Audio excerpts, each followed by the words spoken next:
That's me. You're probably wondering how I ended up in this situation. පෙබරවාරි 28. ඉතින් ඔන්න ඔය වගේ මම ෆ්ලයි කරන දවසකදී ඔය වගේ අකරතැබ්බක් වුණේ නැත්නම් ඒ මම ෆ්ලයි කරන දවසක් වෙන්න විදිහක් නැහැ. ඉතින් හැමදාම වගේ මම ඉඳලා ලංකාවට යන්න ප්ලෑන් කරපු දවසකම මිසයිල් ප්‍රහාරයකට ප්ලෑන් කරලා තිබිලා තියෙනවා.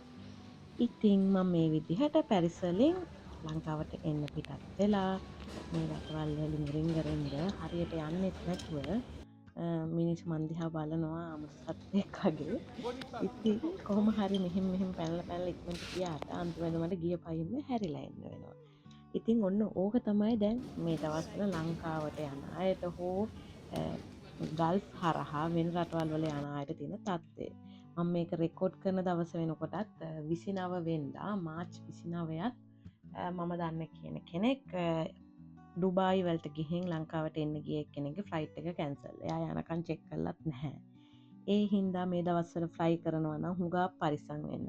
දැන් මම මේ විදිහට එයාපෝට් එකට ගිහිල්ලා සාමාන්‍ය විදිහට ලංකාවට එන්න මට ඕනේ කරන ගන්න උවමනා වෙච්ච බොටල් ටිකකුත් මං අරගෙන ඉතින් හිතන්නකො මේ බර උස්සගෙන මට ආයි හැරිලා එන්න උනහම අනිත් එක ඊට පස්සේ මට මේවා ආයි වෙන ෆ්ලයිට් එකක ගෙනියන්නත් බෑනේ සීල් කැඩුවෙන් පස්සේ. ඉතින් ওই වගේ ප්‍රශ්න ගොඩ ආරියයි මේ දවස්වල ලංකාවට එනවා කියන්නේ ලේසි වැඩක් නෙමෙයි.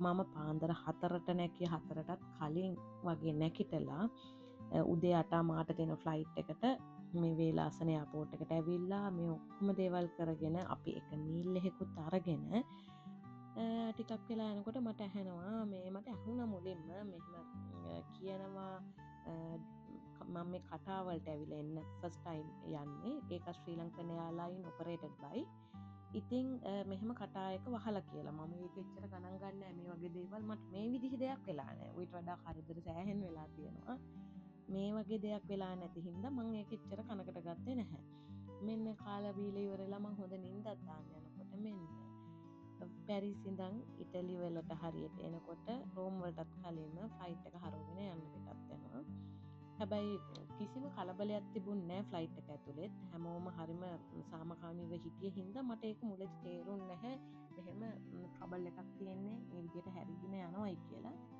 ඉතින් මොනවා කරන්නද හැමෝම යන්නේ කියලා මාත් යන්න එපා හරි පොඩි අපි ආයි පැරිස් වලට එක්කගෙන යනවා සේෆ්ටි මොකද පැසෙන්ජර්ස් ලගේ සේෆ් එකනේ බලන්නේ يعني කොච්චර ගමන් දුරන් දාගත්තා මෙතන ඉන්න වෙලාව. ඒ කියන්නේ අනිත් එක ලංකාවට යන අය නෙමෙයි කතා කරලා ආයිලන්ඩ් ඉන්න රටවල් වලට යන ගොඩා පිරිස ඉතින් මේ විදිහට අතරමං වෙලා එයාපෝට් එකට ගෙනල්ලා රූම් එකකට දානවා. එතනින් අපි ගොඩාක් වෙලා බලන් ඉන්නවා. يعني හරිම අපහසුතාවයක් මොකද අපි දැන් ෆ්ලයි කරනවා කියලා සීතලටත් හරියන්නේ ඇඳුම් ඇඳන් ඇවිල්ලා ආපහු පැරිස් වලට එනවා කියන්නේ ඒ දවස්වල රස්නෙත් වැඩි. ඉතින් මේ වගේ රූම් එකක තදබදේ ඉඳලා ඊළඟට මොකද කරගත්තේ කියලා මම ඔයාලට ඊළඟ වීඩියෝ එකෙන් ගේන්නම්. එතකන් ඔයගොල්ලෝ මාත් එක්ක රැඳී ඉන්න කියලා මම ආදරෙන් ඉල්ලා හිටිනවා. ෆ්ලයිට් එකක් කැන්සල් වෙනවා කියන්නේ ඉතින් ලේසි නෑ. ආපහු කරපු වැඩ ටික මුල ඉඳන්ම කරන්න සිද්ධ වෙනවා. ඉතින් ඒ දේවල් ටික අපි කරගත්ත කොහොමද කියලා ඊළඟ වීඩියෝ